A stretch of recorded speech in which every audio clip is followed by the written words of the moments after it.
I'm Stephen Farber.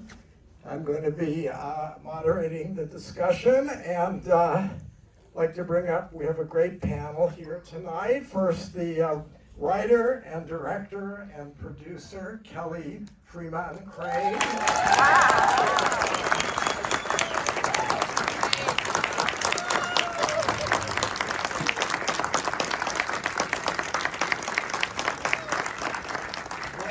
We have also the producers, Jim Brooks, and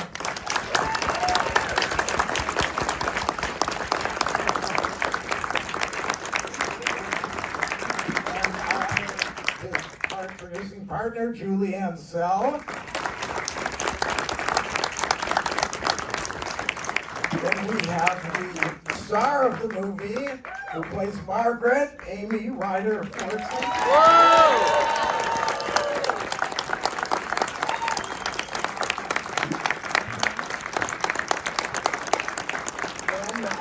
The great Kathy Bates.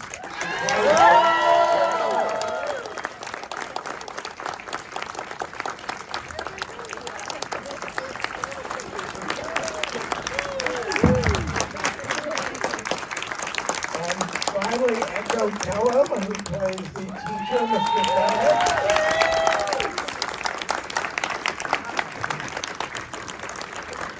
So let me start by asking, I know, Kelly, you worked with Jim and Julie on your previous film, The Edge of 17.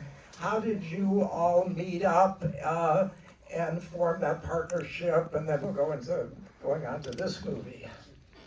Yeah, that was actually just a lot of luck. I wrote that as a spec, and Jim was, they sit you down and they say, like, who should we send it to? And Jim was the filmmaker I admired more than anyone in the world. So I was like, well, let's send it there. And they were like, good luck, and then Julie read it and responded, and then sent it to Jim, and then we sat down. Right. And so that worked out well. Obviously, maybe Jim and Julie can talk about your experience working with Kelly, and obviously it was a satisfying collaboration. Yeah, sort of exact. It's dream stuff, just, because she's so good, and she's really a voice, which one of the things that always means so much to me, and I think especially to actors, it's the opposite of paint by the numbers. It's just, it could come from no other soul but hers, and that's what's great about it. Right. So I know that the author, Judy Blume, had been approached before about turning this, her classic and perennial best-selling book into a movie, and I guess had turned it down. How did you persuade her to do this? Kelly, among her talents is letter writing.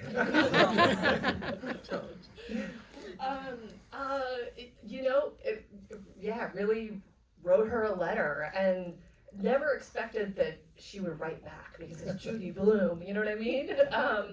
But then the next day, there was an email in my inbox from Judy Blume, and I was like, oh my gosh. It's still funny to me when she writes me an email and I see that name in my inbox. I'm like, no, this is just nuts.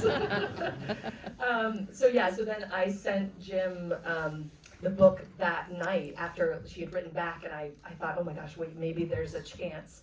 And Jim read it that night, and then we were on a plane within like days to go try to convince her, which she calls the persuasion lunch. So what was the secret of your persuasion?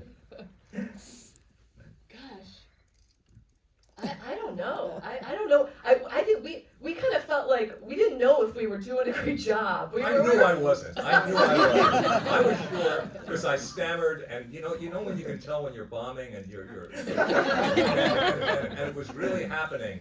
And through all my stammering, and I saw the back of Judy's husband, George, who was just off in a corner by himself, And then at a certain point, when I felt all was lost, he stood up and said his first words, and he said, "We're doing this, aren't we?"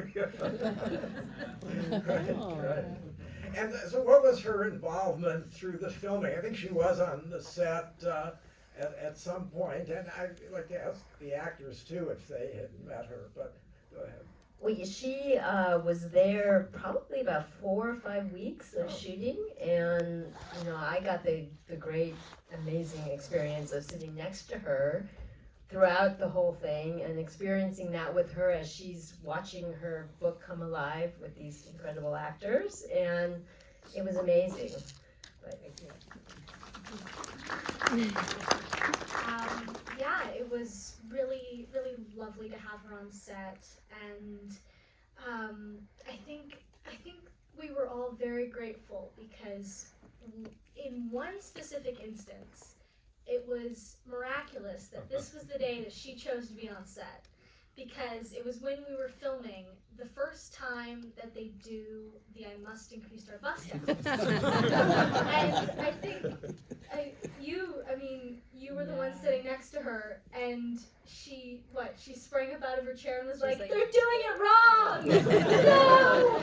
I have to fix this!" So she took me and all of the other club members to the back of the soundstage, and we all got a little lesson on how to increase our busts by the Judy Blume. It was a marvelous experience I'll never forget. Yes, maybe, Kathy, and I can say a little bit too about any encounters you had with Judy Blume and while making the movie. Is this live? Does it sound live? Yeah. Is this live? Yeah, it's live. Huh? Yes. I can't tell. Yeah, we talked on the phone a couple of times, and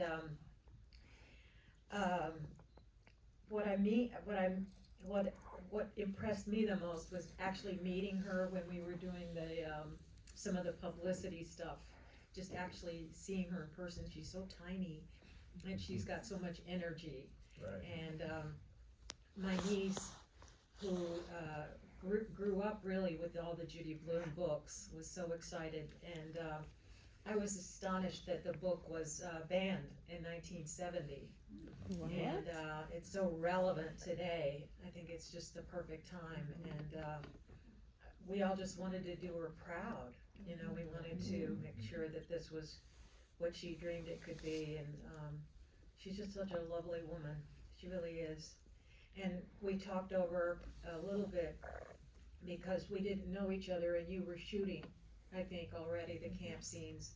And so we came up with the idea for Grandma and Margaret to write letters back and forth from camp. And so that was fun, and I think Judy appreciated that. So. Right. Yeah. Oh. Go ahead.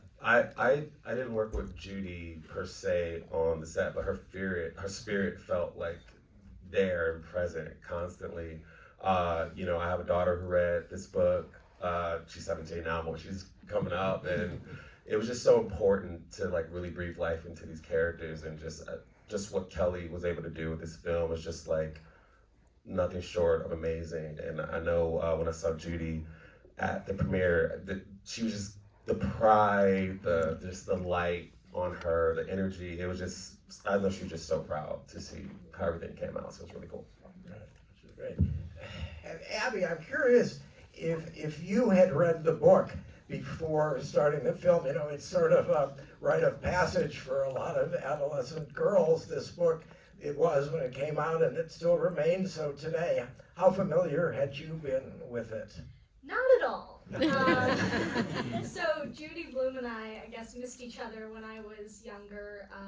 I was a huge reader, I still am, but I never came across her books when I was younger. But as soon as I got the audition for Margaret, I immediately ran to the book, and I was absolutely shocked that something that was written in the 70s could still affect me in the exact same way. And I felt so just touched by it because it was my experience. I read it when I was 12. I was going through the exact same stuff, and it was so painful and so awkward, but it was the exact same things that I saw reflected in that book and in that story, and that's what made me so passionate about the film and really convinced me to want to do it.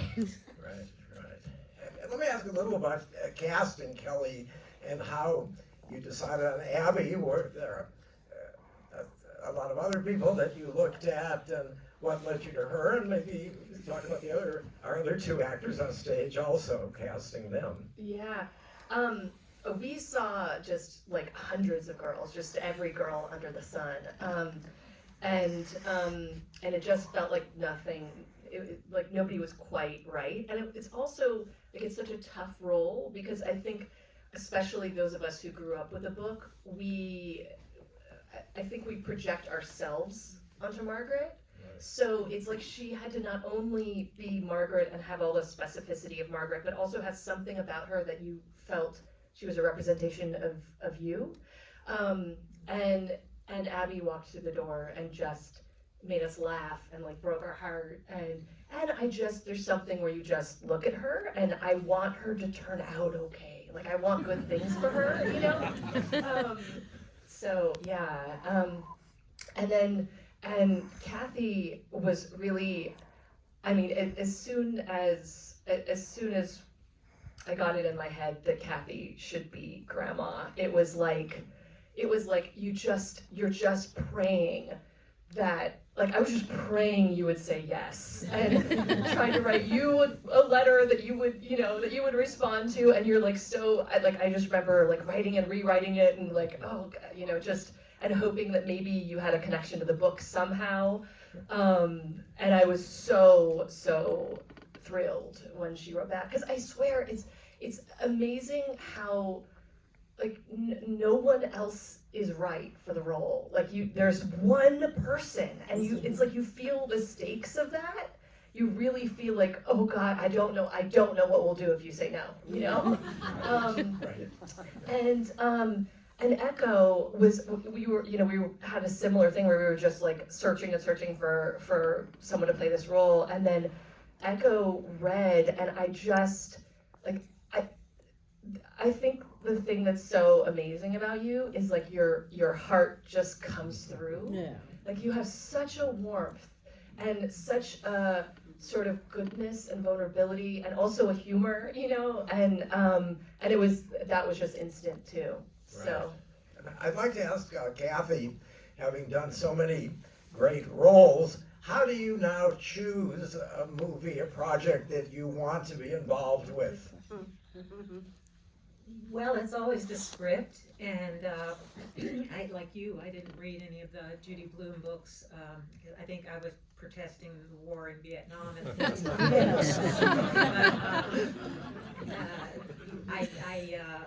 It's always a gut reaction. It has to be the script. It has to grab you and touch you, and then Kelly, I had seen Edge of 17. I just thought it was absolutely brilliant, and you know, Jim's done a couple of good movies. You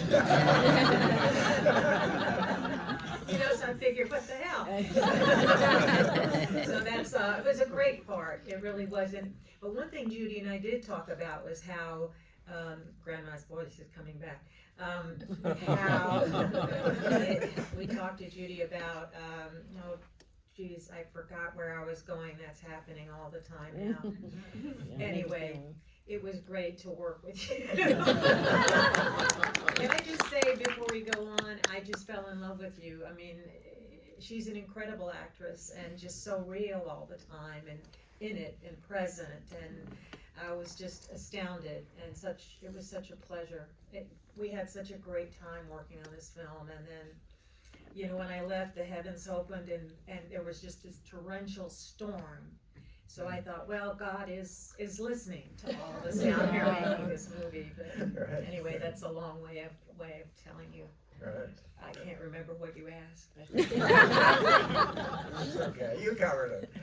You're not alone. You know, I had recently, we had a little publicity affair where Judy Blume was there, and I had a chance to actually have a long conversation with her, and about the book banning, censorship issues that she has dealt with throughout her career, and as she pointed out, it's very bad now what's going on, especially in her home state of Florida, but it's not new. She's lived with this for her entire book writing career. And how do some of you feel about that situation now? And does that make it a good reason to bring this movie out and to just call attention to some of those issues of censorship that remain, unfortunately, very relevant? Who wants to answer? Well, I mean, obviously, the whole situation with any book being banned is just unbelievable in this day and age. But particularly with this book, what it's dealing with is puberty. I mean, it's not, we're talking about something that happens to half the population of the world, and Right. we need to talk about it, and it's something we need to read to be able to share and not feel so alone, and it's really, really important. And that book it was important when I was young. I think it's been important for each generation, and to even think that there's a problem with that it's almost incomprehensible to me. Right. Yeah, Echo, did you have? I would definitely piggyback on that. It's basically trying to silence and erase thought, which isn't okay. And I think it's great that a book that was banned and was still able to sell multiple millions and millions and millions of copies and to come into the world right now is very interesting to have that in the zeitgeist to kind of push through people's ignorance and misguided views and trying to silence, especially because it seems like what they're usually trying to ban is the voices of people who deal with oppression or things like that. So it's just wrong. Yes. So Jim, let me ask you, you've been at this for a while, and what's your feeling about what movies or television can accomplish in terms of social issues and either changing people's minds or getting people to think about some of these issues? You dealt with it going back to like your TV work and films also. I think the two very short answers. Lenny Bruce, just in all his, being the outcast and brilliant comic of his time, just had one serious quote, which "My God, the movies let us down," but I think I don't know if that was true, but I think now, like the big thing, the golden ring, if you reach for it, is for a movie to say you're not alone to people in the audience, and I think that's important. Right. Any thoughts about that, Kelly, from your point of view, in terms of what a movie can bring to the conversation about some of these hot button issues? Yeah, I love what Jim said about, I think a great movie or any great piece of art reminds you that you're not alone, that you're not the only one. And for me, that's why, that's what made me fall in love with movies and books. And, I especially when you're going through something tough, I think to see yourself represented is so reassuring. Right. I mean, of course, we just lost a TV pioneer, Norman Lear, and he was known for, through comedy, raising issues also that were very much in the zeitgeist. And I don't know if as much of that is being done now, but it certainly, those shows played an important role in their era. Any thoughts about where we are today? Yeah, go ahead. I mean, Joe Biden had this quote years ago where he talked about the impact of entertainment. Like, he talked about how Will and Grace was like the first time a lot of people actually let someone from the LGBTQIA community into their lives on a daily basis. And as you see that stuff presented in entertainment, it might, you know, challenge some of your biases or educate you more or have you think more. So I think it's hugely important that the arts still push to make sure that we can see ourselves, you know, in the art that we put out. It's not perfect, but I do think we are step by step making progress. There's still a lot of work to do, but we just all have to be actively champion that work. Can I add something to Yeah, that sure. before I forget? Jesus, see, when you just take off the car off the siding, then you forget how you're gonna go down the path. Shit. Really, I was gonna add to that, and I just don't know what the fuck I was gonna say. Well, whenever you think of it, you can chime in. All right, it was to piggyback on you, Yeah. talking about things that were relevant. Okay, I got it. Well, I think this book is operates, and the film operates on so many different levels. And the thing that I love the most is that you see a young woman about to become a young woman at 12 thinking for herself. And I think that's huge. You know, I think that's so important for us to come to our own awareness of what, like you do with Laura, is it Laura Danker? You know, at the end of the film is that you learn to not pay attention to somebody else's point of view and to take the time to get to know her. And to me, that was one of the major powers of the film, is to teach people to think before they make decisions about anything. Right. Right. So, let me ask Abby, what kinds of projects do you hope to continue to work on? You know, you had here an important film, you've done other work as well. What would be some of your ideal projects for the future? Honestly, the kinds of projects that I want to do are things that are impactful and meaningful to people, that help create conversation in our world. I think that art can have such an amazing and beautiful impact on our society, and especially now in the age that we're living in of censorship and, you know, book banning. I think it's so important that we have pieces of art that we can, you know, relate to and see ourselves in, and that helps open up conversation around topics that people aren't always comfortable talking about just in general. And those are the kinds of projects that I want to do that really help our world and make a difference. Right. I want to open this up for a couple of questions from the audience, but just let me ask a couple of you people, I guess Kathy and Jim, who've been doing this for a while. What's it like being on the awards circuit now for this movie? And you know, you've lived through it a few times before. What is it like being on the award circuit? Yes, I mean, you know. It's a, you know, it's well, I didn't realize that I signed on to be a salesman. You know, that kind of was a surprise 40 years ago. But you know, and then you kind of you want to get the call in the morning that, you know, you got nominated for something, and if you hear yay, you can hang up and go back to sleep, you know.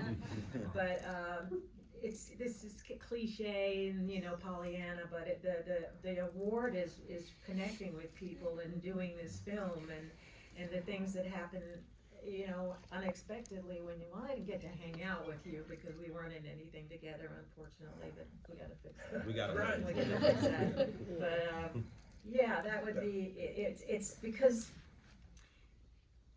it's not about the awards to me, that the impact, as you were saying, of what we do, and that you just don't know how it's going to affect people, whether the reviews were good or the reviews were bad. You know, it's not about awards, it's not about sitting through 10 hours of, you know, dressing up and all of this stuff. It's it's great, but it's the experiences that you have with the people on the set, the experiences that you remember, the crazy stuff,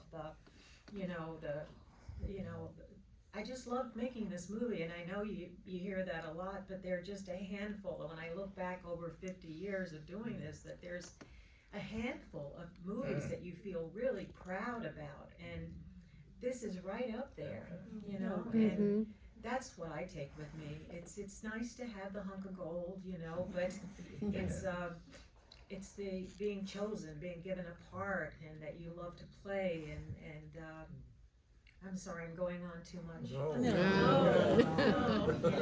It's that's what you leave behind, and sometimes I think I'm gonna go on a little more. Sometimes I think as artists it can be lonely, especially as actors, because you don't, you're waiting to get the call, and so it's the I've already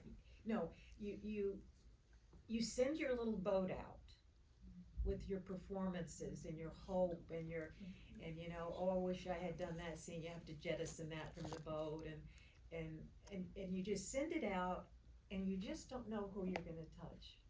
Right. You just don't know whether they got an award or whatever. You just don't know how what you did is gonna mean to somebody. It's so specific, for us to take something in and say, wow, that really resonates with me. And as you said, I don't feel so alone. Yeah, the award means you touch somebody, right? Yeah, if you touch somebody, but you just gotta give it all away. You have to give it away, and holding on to an award or anything you just gotta give it all away. I remember Jason Robart said that to me many, many years ago. He said, you gotta give it all away, kid.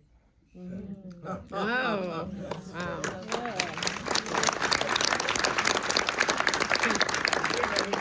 Any further thoughts about, you've been through the awards thing both for television and film many, many times. Oh, me?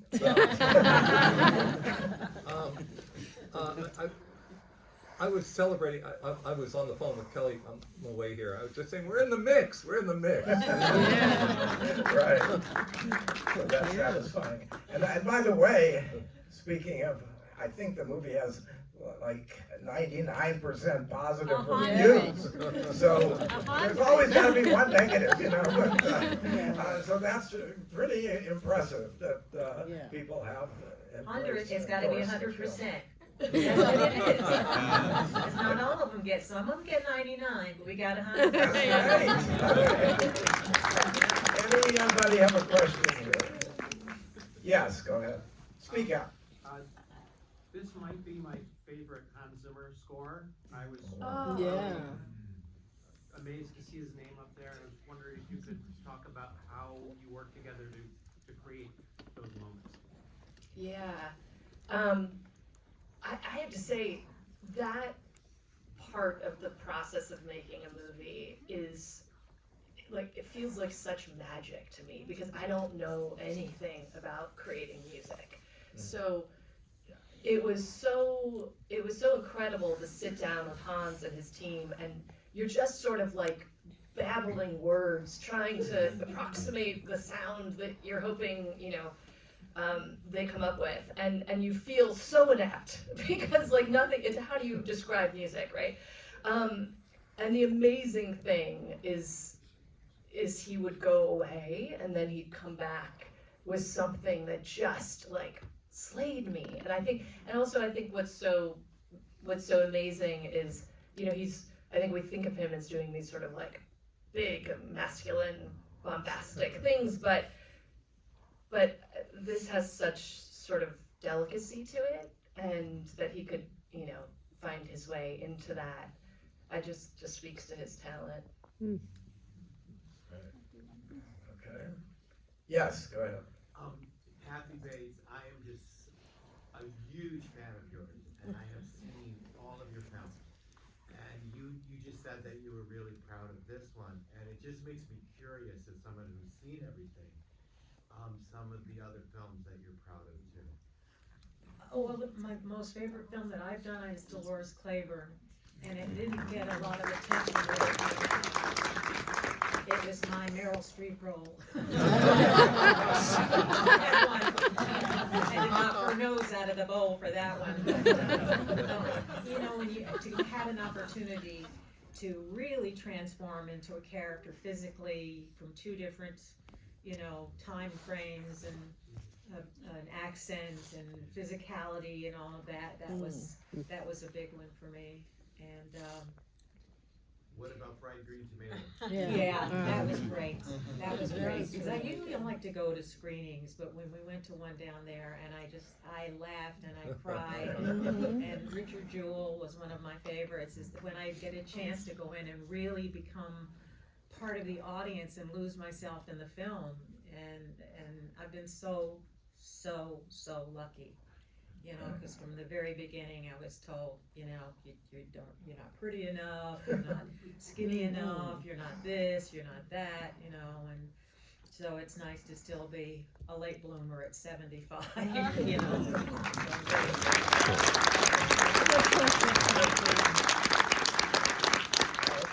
Yeah, right here in front. Hi, my question is for Kelly.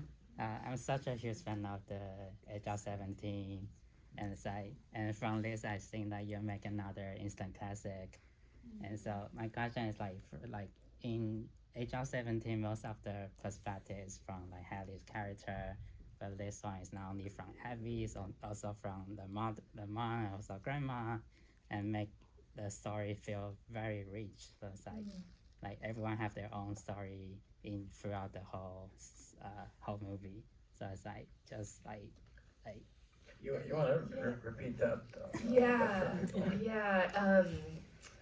He was asking about the movie having more story with all the women, 3 different generations, and that's actually, I think, maybe the biggest change from book to film.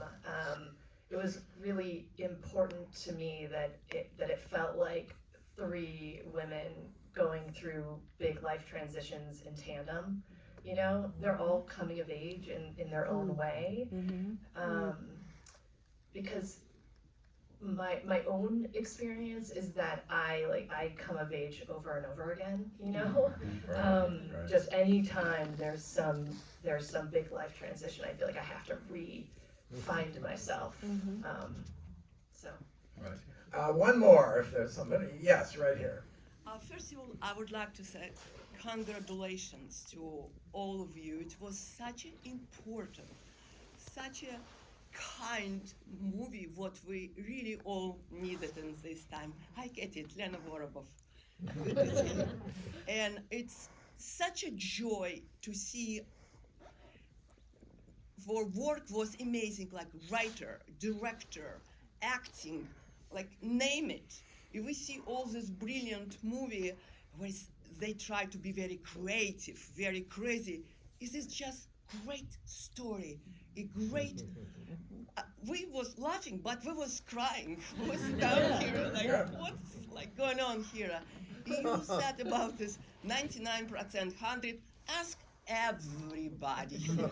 Who said no? It's like one of the best movie, one of the like sweetest movie. I don't know. Just simple question, and I'm sure everybody will be very interested to know what next step from each of you after that production over. Thank you so much again. It will be watering. Thank you.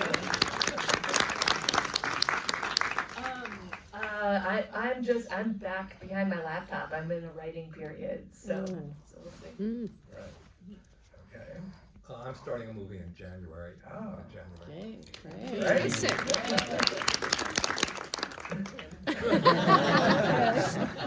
And our actors? I've been doing high school. Finals week next week, bright and early, 8:30 a.m. So I don't know how I'm gonna wake up that early, but okay.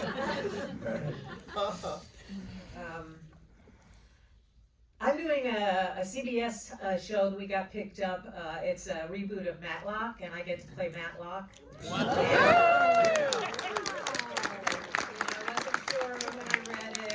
Wasn't sure what it was going to be, and then I got to the end, and I went, whoa, because it's just so much fun. We had a great time in Toronto making the movie, and everybody, Jason Ritter, and just a really cool cast, and I'm so excited about it. CBS is excited about it, and I'm so grateful. I'm doing Matlock with Kathy. What?